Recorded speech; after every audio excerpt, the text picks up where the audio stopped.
Olá, boa noite. Então vamos falar um bocadinho sobre a reencarnação, não é? Vamos ver se falamos aqui de coisas que vocês ainda não ouviram falar. Quando, pelo menos aconteceu comigo, quando comecei a ouvir falar sobre reencarnação, a ideia que eu tinha de reencarnação era uma coisa sobretudo dos povos orientais, do budismo, do hinduísmo, não é? Sabemos que não foi o espiritismo que inventou a reencarnação, ou a ideia da reencarnação. Na realidade, a ideia de reencarnação é tão antiga como o homem. Não é? As tribos aborígenas da Austrália já acreditavam na reencarnação. Temos, por exemplo, aqui na Europa, tribos germânicas, nórdicas, os celtas, com os seus druidas que ocuparam aqui a Península Ibérica, acreditavam na reencarnação. Alguns filósofos gregos, como Plato, como Pitágoras, Sócrates, defendiam a reencarnação.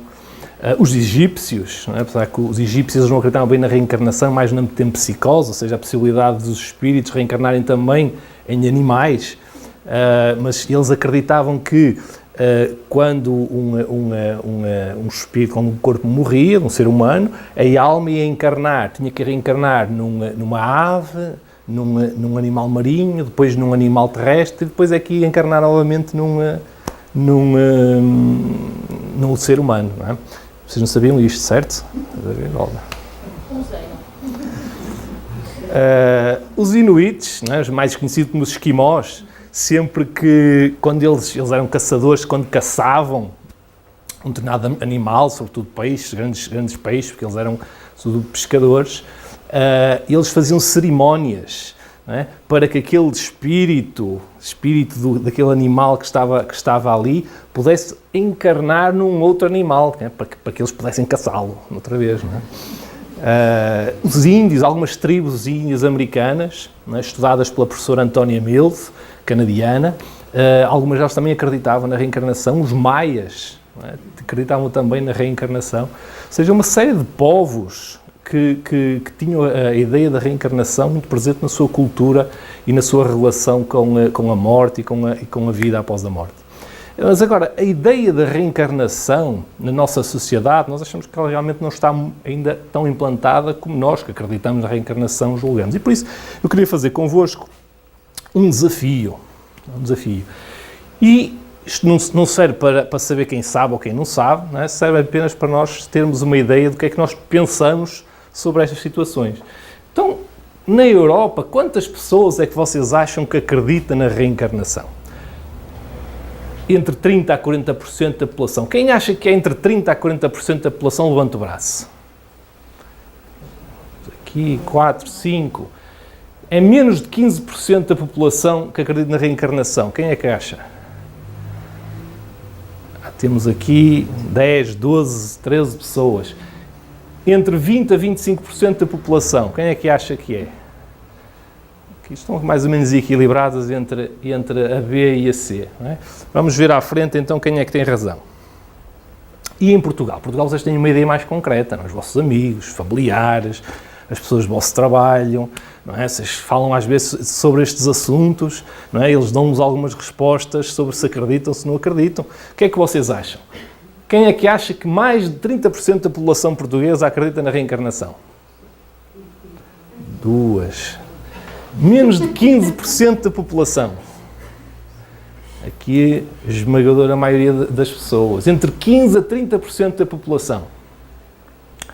Menos um bocadinho, não é? Então vamos ver as respostas.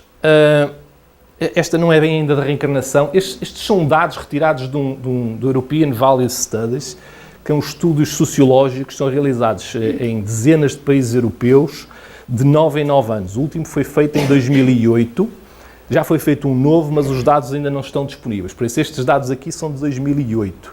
Okay? E neste caso aqui, um dos dados que são estudados é a componente da religião, da relação dos cidadãos europeus com a religião. E a crença em Deus, não é? Que é o mapa da Europa em relação à crença em Deus. Então, Portugal, 80% das pessoas acreditam em Deus. Okay? Ali no centro da Europa, na zona da França, da Alemanha, do Benelux, é a zona onde há menos crença em Deus. ali aquela zona da Europa do Leste é aquela que até, de uma forma surpreendente, em que há uma maior crença. No global, a Europa anda à volta dos 60% a crença em Deus. Depois outro dado também curioso, ainda não sobre a reencarnação, sobre a crença na vida depois da morte, não é? O que é um dado surpreendente, para mim fiquei surpreendido com estes valores, não é? Porque, reparem, 87% acreditam em Deus, não é? Mas apenas 48% acreditam na vida depois da morte, o que é algo que aparentemente parece que não faz muito sentido, não é? Mas são o que os dados revelam, não é? E passamos então rapidamente para a reencarnação. A pergunta era mesmo, acredita na reencarnação, na possibilidade de nós renascermos num novo corpo, não é? Reparam, em Portugal, quem disse? As 2 ou 3 pessoas que disseram que era mais de 30% da população portuguesa acertaram. Aqui, para ser preciso, não é? Estes 30% são dados crus, porque havia vários níveis de resposta e aqueles 30% é o somatório das 2 primeiras, onde diziam, a primeira linha era eu acredito na reencarnação e a segunda é eu acho muito provável que a reencarnação seja uma realidade. Por isso estes 30% é o somatório dessas 2 linhas. Okay? Mas mesmo assim são valores muito superiores, pelo menos àquilo que eu julgava. Na Europa, 24% da população. Nos Estados Unidos, isto já não é com fonte neste estudo, é com fonte nos estudos Gallup que são efetuados lá, 25% da população americana acredita na reencarnação. E no Brasil, sobretudo por influência do movimento espírita e de Chico Xavier, 57% da população acredita na reencarnação. E estes dados são importantes. Quem gosta de estudar, quem gosta de divulgar a doutrina espírita e tem essa preocupação, esses dados são importantes, porque às vezes no movimento espírita existe uma certa tendência de falar um bocadinho para dentro, não é? Para dentro do movimento espírita, onde na realidade nós devíamos haver uma maior preocupação para falar para fora, não é? Porque existe, e os dados revelam que existe uma grande aceitabilidade das ideias espíritas por parte da população. Não é? E se temos estes valores para a ideia da reencarnação, possivelmente também temos valores assim para a ideia de Deus que o Espiritismo defende, para a lei de causa e efeito, inclusive para a mediunidade, não é? E por isso, se calhar, precisamos pensar um bocadinho e falar um bocadinho mais para fora do que para dentro. Isto aqui é mais um detalhe, aqui dividido por regiões em Portugal, e aqui são outros dados retirados dos mesmos estudos, onde 50% dos europeus rezam, meditam pelo menos uma vez por semana, e 3/4 dos europeus são pessoas religiosas, está mal expresso, são pessoas que se dizem que têm alguma religiosidade, ok? Então, mas passando então o que é a reencarnação, há uma pessoa que tenha entrado aqui por engano, e por isso que eu preciso explicar então o que é a reencarnação. Temos aqui então um modelo simplificado então do ciclo da vida. Neste momento todos nós estamos, pelo menos aqueles que estão aqui presentes fisicamente, estamos numa dimensão física, não é? A viver uma experiência, uma vida física, ou seja, mas nós temos um corpo, não somos este corpo físico, não é? Nós somos um espírito. Um espírito tem o seu corpo espiritual e também tem o seu corpo físico. E tão certo como 2 e 2 serem 4, não é? Que vai chegar a uma altura da nossa vida em que esse corpo físico não vai conseguir sustentar-se, não é? E vai acabar por morrer.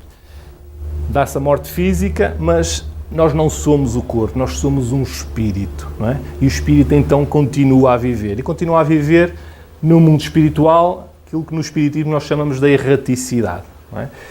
E esta vida no mundo espiritual, ela é um contínuo, é uma continuidade da vida que nós tivemos no mundo físico, não é? Nós não nos tornamos diferentes, não nos tornamos pessoas diferentes só porque deixamos de ter corpo físico. Quem em nós pensa, sente, não é? É o nosso espírito e é esse que continua do lado de lá. Não é? E por isso a vida no mundo espiritual é apenas uma continuidade da vida física. Não é? Agora, nesta dimensão espiritual, o espírito vai também fazer o seu trajeto. Tem as suas tarefas, tem a sua aprendizagem para fazer, tem o seu caminho. Não é? Há um desenvolvimento que também é feito do lado espiritual, uma aprendizagem. E depois, a vida no mundo espiritual não existe um prazo definido. Não é? Vai depender muito das circunstâncias, mas vai chegar um momento em que o espírito, para sustentar o seu desenvolvimento, para poder evoluir mais, ele precisa de um contacto mais próximo com a matéria. Ele precisa de lidar de uma forma mais próxima com a matéria. Então ele vai precisar de reencarnar. Ele precisa da matéria para potenciar o seu desenvolvimento. Não é? Então vai precisar de reencarnar, vai precisar de voltar ao corpo. Não é? E então ele vai se juntar, esse espírito vai se juntar a um corpo que está na fase inicial de desenvolvimento. Não é? E o processo de reencarnação começa logo no momento em que o espermatozoide vai se unir ao óvulo. Não é? E a partir daí começa então um processo de reencarnação. E é um processo que não dura 9 meses. É um processo que vai até, segundo nos diz o Livro dos Espíritos, até quase aos 7 anos de idade da criança. Por isso, quase até aos 7 anos de idade da criança ainda está num processo de reencarnação. Ok? Então dá-se o renascimento e uma nova existência física. Okay? Uma nova vida com as suas circunstâncias, com os seus desafios, com outro tipo de situações que precisam ser levadas em frente. E chegamos a esta nova vida, não é? Nós não chegamos de mãos a abanar. Não é? Nós trazemos connosco uma herança, não é? Uma mala composta pelos nossos afetos, pelas nossas conquistas espirituais, por todas as aquisições, talentos, vocações, também por os nossos erros, pelas nossas falhas, pelos nossos traumas. Não é? Tudo isso podemos dizer que é a nossa mala espiritual. E nós trazemos isso para esta vida. Não é? Não a trazemos de uma forma consciente, não é? Porque nós não nos lembramos disso, mas trazemos-la a um nível inconsciente. E mesmo a um nível inconsciente, essa bagagem, essa mala espiritual, ela vai influenciar a nossa vida. Não é? E vai interagir com as heranças biológicas que este corpo físico vai ter, responsabilidade daquilo que os nossos pais e os nossos ancestrais nos passaram, não é? Vai interagir com todo o ambiente cultural, social, familiar, tudo aquilo, todos os desafios, as situações da própria vida que vão nos suceder, então para nos ajudar então, a desenvolver e a crescer, okay? A tornar-nos melhores. Não é? Voltando um bocadinho atrás, o princípio inteligente, o que é um princípio inteligente? Por exemplo, um cão, um gato, um pássaro, nós não dizemos que ele tem um espírito, dizemos que ele tem um princípio inteligente, ou seja, é um espírito que ainda está numa fase mais precária de desenvolvimento. Não é? Ainda não chegou, podemos dizer assim, de uma forma rude, à categoria de espírito. Ainda está-se a desenvolver para chegar à categoria de espírito. Okay? E os animais, então, têm a animá-los um princípio inteligente. E esse princípio inteligente também vai reencarnar. Não é? Vai reencarnar nessas espécies, depois vai evoluindo para outras espécies. E quando esse princípio inteligente ele reencarna, a sua herança espiritual é muito fraquinha. Não é? Ele não traz quase nada da sua herança espiritual. O seu desenvolvimento como espírito, não é? Porque ele precisa também se desenvolver e crescer, vai estar sobretudo levado pelas pulsões biológicas do organismo que o vai abrigar e do contexto, do ambiente, neste caso do ambiente do meio que o vai receber. E serão sobretudo estes dois fatores que vão impulsionar o desenvolvimento desse princípio inteligente. Mas a partir do momento em que esse princípio inteligente, então vamos lhe chamar assim, se torna espírito, não é?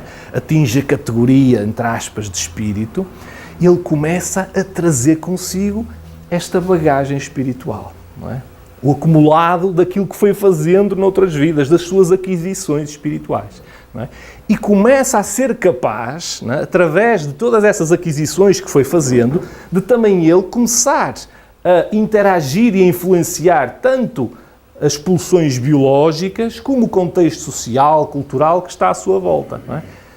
Ele, cada vez mais, à medida que se vai desenvolvendo, que vai se tornando cada vez mais sublime em termos espirituais, ele vai sendo cada vez mais capaz de, vamos assim dizer, dominar estas duas áreas. Vai sendo cada vez menos dependente das pulsões biológicas e do contexto social, do meio, das situações que a vida lhe vai colocando à sua frente. E temos um exemplo disso na figura de Jesus, não é? Que um ser, em termos espirituais, de uma envergadura que nós temos dificuldade em compreender, não é? Ou seja, a sua evolução, o seu nível espiritual era tal que o corpo era igual ao nosso, não é? Mas teve um contexto social muito difícil, não é? Um país ocupado, em guerra, um meio cheio de doenças, de pragas, cheio de corrupção moral, financeira, não é? Cheio de tentações ao nível social, não é? E ele conseguiu, não é, manter a sua integridade.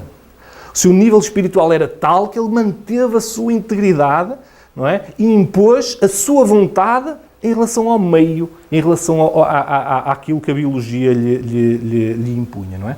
Então, este caminho de reencarnação é também um caminho de libertação, de nos tornarmos cada vez mais livres. Isto não significa que a biologia e o meio cultural e social não estão ao serviço do nosso desenvolvimento. Não, antes pelo contrário.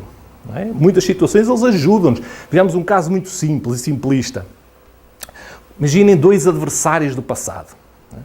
Dois espíritos que no passado foram inimigos, não é? Fizeram muito mal um ao outro. Não é? Imaginem que o universo conspira para que nesta outra vida venha um como mãe e outro como filho. Não é? Em termos inconscientes das suas bagagens espirituais, eles têm ali atritos. Não é? Há ali pulsões de atrito entre eles. Não é?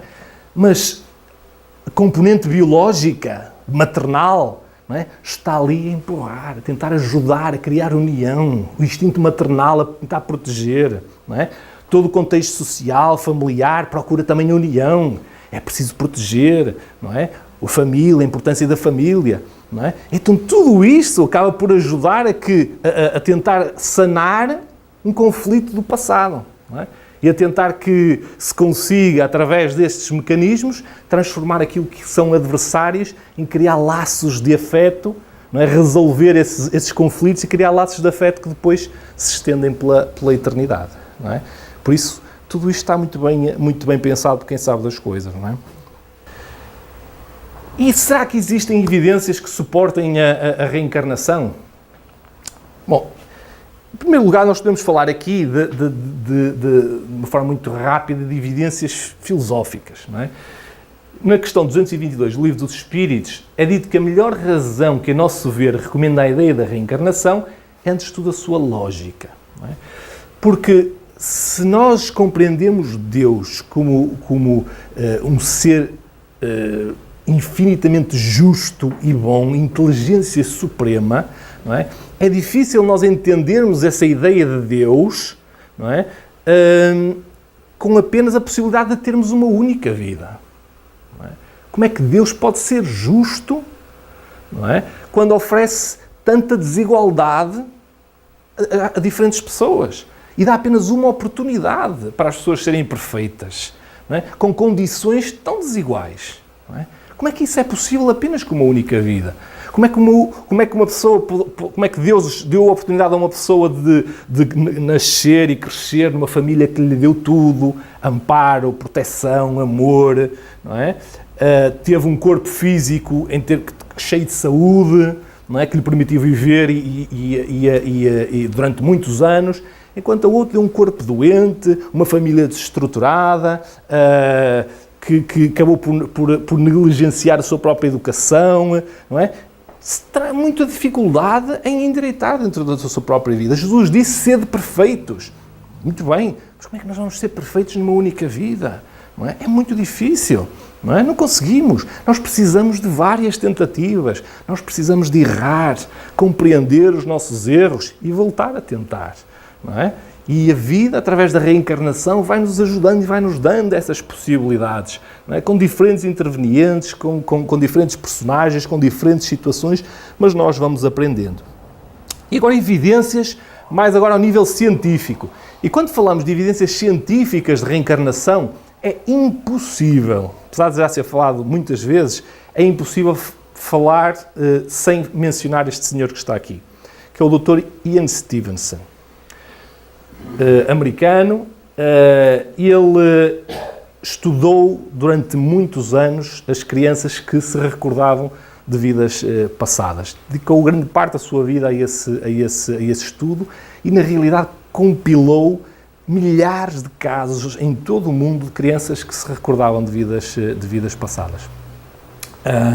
E o seu trabalho é... Veja, eu não sou cientista, mas há alguém que eu admiro bastante, que é um cético, que é o professor Carl Sagan. Não sei se já sabem quem é. E o professor Carl Sagan, no livro O Mundo Infestado de Demónios, em que ele procura desmistificar uma série de superstições que existem, ele diz nesse livro que os estudos feitos pelo professor Ian Stevenson deveriam ser levados a sério e ser aprofundados para verificar se realmente aquilo que ele está a defender que tem sustentabilidade, se realmente é verdade. Para quem também entrou aqui pela primeira vez, crianças que se lembram das suas vidas passadas são crianças que numa tenra idade, ainda com 2, 3 anos, começam a dizer assim para os pais: tu não és a minha mãe. A minha mãe é fulana de tal. Esta não é a minha casa. Eu não moro aqui. Eu moro na cidade de não sei o que mais. Não é? E chama-me não sei o que mais. Não é? E começam a dar detalhes das suas vidas passadas, muitas vezes da forma até como morreram, que se acabam por revelar corretas depois de alguma análise. São casos que acontecem com muita frequência e continuam a acontecer hoje em dia. E aquilo que vocês estão a ver lá em cima é um edifício, Ai, que agora passou-me o nome, isto é complicado. Passou-me o nome daqui, sabe? O meu filho foi para a queima esta semana, estou um bocado cansado. A gente dorme mal. Não me recordo o nome. Mas é um departamento de investigação da Universidade de Virgínia, nos Estados Unidos, ligada à Faculdade de Medicina da Universidade de Virgínia, nos Estados Unidos. Centro de Estudos Perceptuais, é isso. É o Centro de Estudos Perceptuais da Universidade de Virgínia e que o seu foco de pesquisa são as crianças que se lembram das suas vidas passadas e as experiências de quase morte. Tem uma série de investigadores apenas focado nestas áreas de pesquisa. Bastante interessante. Aqui são alguns dados que eu fui buscar. Aqui é um artigo do professor Jim Tucker, que é agora o diretor daquele centro da Universidade de Virgínia. O artigo é de 2007. Aqui são alguns dados que podemos reter. Quase 70% das crianças afirmam que tiveram uma morte violenta ou não natural, não é?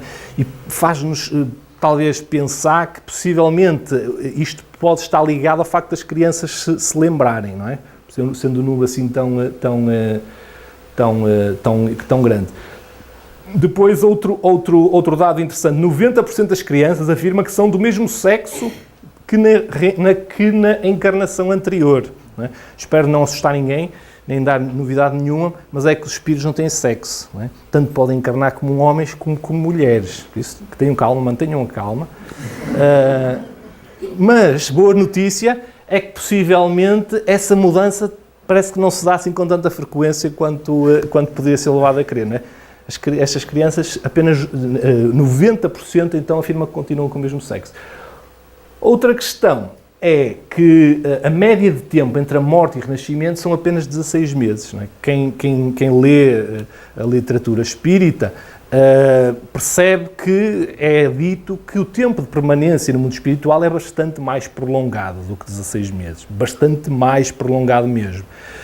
E o facto de aqui estar estes 16 meses em média também nos pode levar a pensar que possivelmente esta reencarnação mais rápida poderá também estar ligada ao facto das crianças se lembrarem daquilo que se passou. Não é? Mas isto é apenas uma elucubração e uma tentativa de possivelmente explicar aquele número. Ok? Pronto, e tentando aqui agora contar uma história, esta história se calhar merecia um bocadinho mais de pormenor, mas não vou ter tempo para o fazer.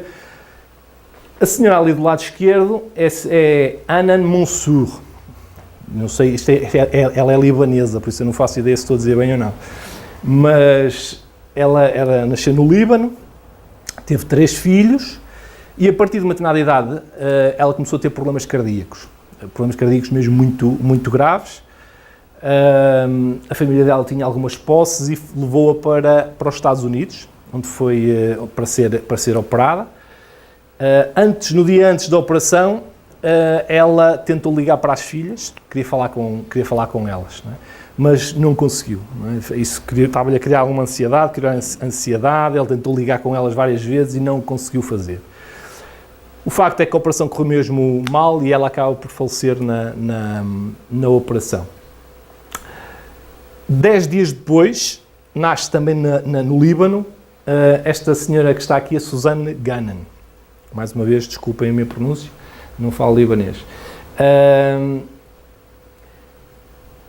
Teve os primeiros meses normais, mas aos 16 meses a mãe foi dar com ela, estava a brincar com um pequeno telefone, e foi ela pegar no telefone e a dizer: "Estou, Leila, estou, Leila, estás a ouvir, Leila?" E ela não conseguiu explicar. A mãe perguntou-lhe porque é que era aquilo, não é? Mas ela, na altura, com 16 meses, não conseguiu explicar. Mas foi um comportamento que ela continuou e repetiu durante os meses seguintes. E depois, quando ela começou a ter, passados alguns meses, maior capacidade para expressar aquilo que queria expressar, ela começou a dizer que Leila era a filha dela. E que ela precisava de falar com ela, porque ela estava muito aflita e que precisava de falar com ela, não é? E a mãe ficou assim um bocado assustada. Ela, na altura, nessa segunda abordagem, disse que ela chamava-se, numa outra vida, tinha-se chamado Ana, não disse qual era o sobrenome, e pronto, e a mãe ficou, na altura, um bocado apreensiva naquele assunto, mas aquilo foi passando, e uns meses depois, com uma também maior capacidade de expressão, ela foi capaz de dizer à mãe, então, qual era o nome, qual era o apelido, disse qual era o nome dos filhos, não é? Qual era o nome do marido, começou a dizer quais eram os nomes da família toda, onde é que morava, qual era a cidade onde morava, como é que morreu, com menos de 3 anos. Não é? Os pais então acabaram por pedir ajuda para tentarem verificar se aquilo era verdadeiro ou não, e foi identificada realmente a família de Anan. E foi organizado um encontro. Não é? E o extraordinário do encontro é quando Suzanne foi posta perante os antigos familiares, ela foi capaz de falar um a um com eles, dizer qual era o seu nome e qual era o grau de parentesco em relação a Ana, não é? Que é extraordinário. E uma coisa também muito interessante é que ela acabou por crescer, isto normalmente as crianças acabam por esquecer, à medida que vão crescendo, vão esquecendo estas lembranças, mas ela continua com uma relação muito próxima com o marido de Anan. Ligava-lhe bastantes vezes, mesmo ao longo da sua infância e juventude, ligava-lhe bastantes vezes, e mesmo hoje, já adulta, continua a ter contacto com o marido de Anan, que era o seu antigo marido, não é? E é engraçado que em fotografias elas até têm alguma parecença, não é?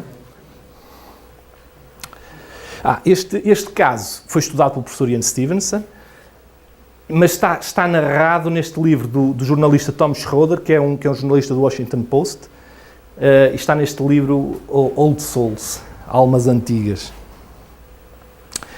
Temos também outro tipo de evidências sugestivas de reencarnação, mereciam que eu falasse um bocadinho sobre elas, mas não vou ter tempo, não é? Temos os genes precoces, temos a regressão de memória, que deve ser usada apenas para fins terapêuticos, não como mera curiosidade. Temos a mediunidade, temos a xenoglosia, tudo isso.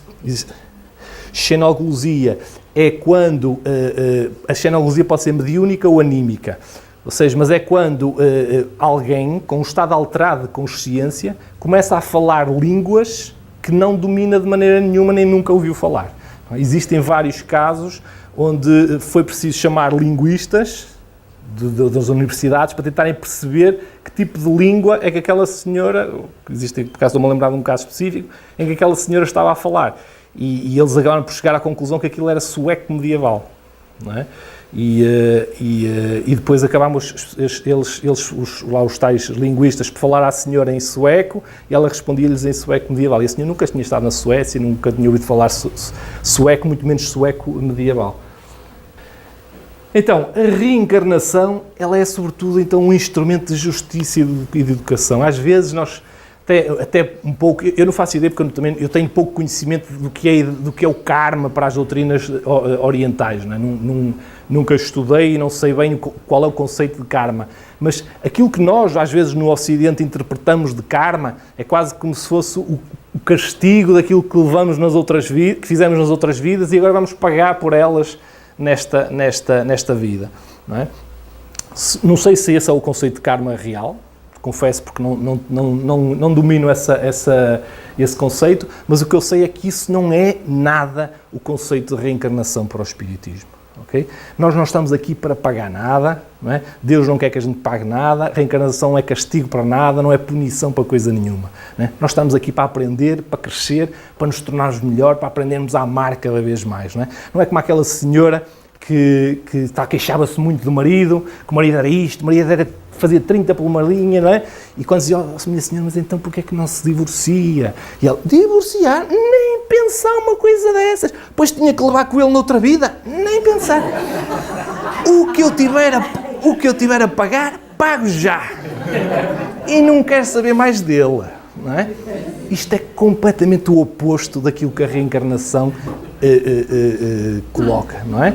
O objetivo é a aproximação dos espíritos, não é? É nós tornarmos melhores, não é? É criar laços de afeto, não é? E se por algum motivo não é possível criar esses laços de afeto, partimos para outra, não é? O sofrimento pelo sofrimento não resolve coisa nenhuma, não é? Realmente o sofrimento, a dor está cá por algum motivo, não é? Mas sofrer por sofrer não adianta nada. Se não nos levar a tornar melhor, a criarmos com essa dor algo melhor, não é? Ele não serve para nada, não é? Então sofrer por sofrer não adianta de nada, não é?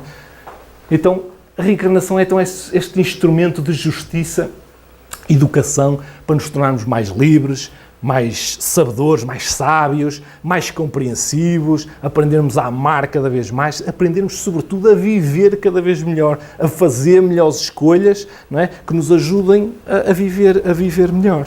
Ok? Já estou um bocadinho adiantado, mas eu não queria terminar sem pegar na reencarnação. Eu era para fazer uma palestra só sobre a reencarnação do lado da arte, mas achei que se calhar era pedir-vos demais. E vocês iam ficar amassadíssimos.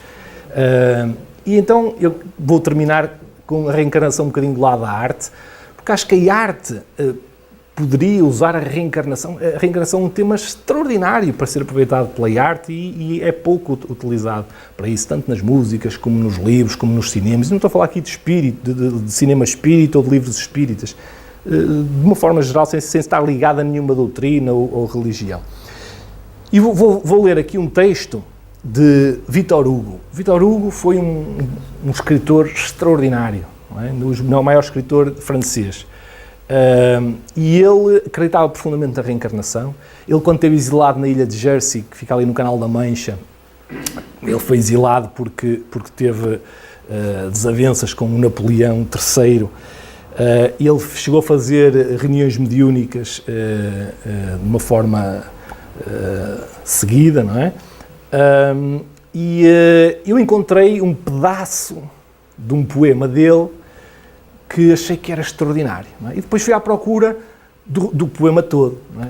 Só que tinha um problema, não havia tradução do poema para português, não é? E por isso vou ler-vos o poema em francês. Não estou a brincar. E não encontrei o poema traduzido para português, não é? Na realidade, acho que o livro, que é Les Contemplations, que é um livro enorme de poemas do Victor Hugo, não está traduzido para português. E então eu, vou traduzi-lo eu, não é? Só que dava-se aqui um caso muito grave, é que a minha dificuldade em fazer uma tradução dessas, ainda por cima de Victor Hugo, ainda por cima de verso, não é? E então fui um bocadinho mais comedido e dizer, bem, vou adaptar isto, não é? E vou traduzir isto para prosa, não é? Vou adaptar isto um bocadinho e vou traduzir para prosa, porque isto realmente merecia ser pelo menos que as pessoas portuguesas pudessem ler, conhecer este texto. E então é esse texto que eu vou ler aqui, está bem? Para terminarmos. E o título do texto é O Regressado. Mães que choram, os vossos gritos ao alto são ouvidos. Deus, que estende a palma das suas mãos a todas as aves perdidas, por vezes ao antigo ninho faz regressar o mesmo borrachito. Queridas mães, o berço fala com o túmulo. A eternidade guarda mistérios insondáveis que vamos aprendendo a decifrar através de breves sussurros, espécie de mapas para os segredos divinos. Esta mãe de que vos quero falar morava em Blois e eu conhecia num tempo bem mais próspero do que hoje, quando habitava as terras do meu pai. Ela possuía todos os bens que Deus dá ou permite ter. Casara-se com o homem que amava e tinha um filho bebé que lhe emprestava tal felicidade que as palavras são frouxas para descrevê-la com justeza. O menino deitava-se num berço de seda, ao lado da sua cama, e antes de adormecer, ela deixava-se encantar pelo murmúrio delicioso que ele fazia, saciado pelo leite materno que o nutria. Todas as noites, aquela pobre mãe abria-se para 1000 quimeras sem fim, e os seus olhos brilhavam na escuridão, em permanente vigília. Perseguida pelas loucas suposições que a assaltavam, com a alma muda e ainda entorpecida, inclinava-se sobre o filho para certificar-se de que apenas dormia. De manhã, ao redescobrir o sol a brilhar no seu sorriso, cantava, simples e embevecida. Recostada numa cadeira de baloiço, com o seu lenço de cambraia denunciando os seios inchados do leite, ela adorava a frágil criança.